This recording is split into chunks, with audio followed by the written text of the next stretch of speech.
Le marché de Rungis, d'abord, il faut le situer, c'est le premier marché de gros européen et c'est le premier marché au monde de produits frais. Donc ça a une place tout à fait particulière. Dans le cadre de l'Union mondiale des marchés de gros, on le cite en exemple. C'est un marché qui représente 2,5 millions de tonnes. Donc vous voyez ce que cela peut représenter, c'est-à-dire ça couvre les besoins de 18 millions de consommateurs. Donc c'est quand même quelque chose d'important.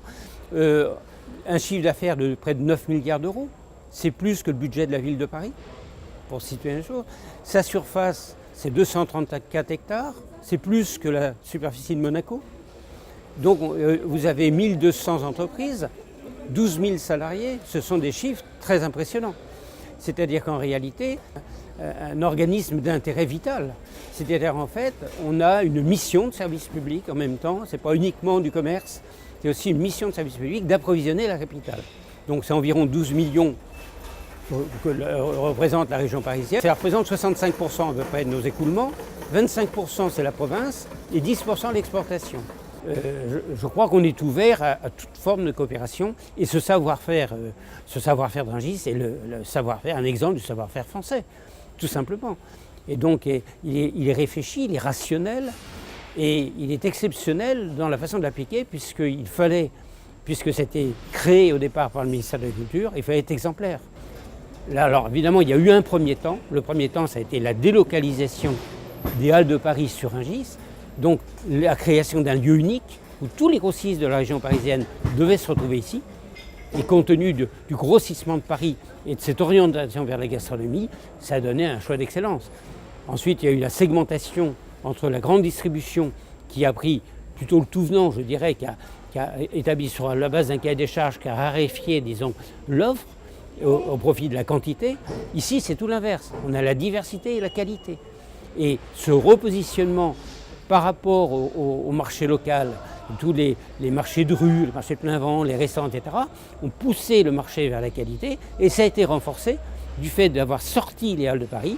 Il a été rendu accessible par notamment les pays voisins, notamment les pays du Nord, le Royaume-Uni, le Benelux, l'Allemagne principalement, et ils sont venus y rechercher des produits de qualité et ils vendent aussi des produits de qualité. Donc ceci a renforcé le niveau qualitatif du marché.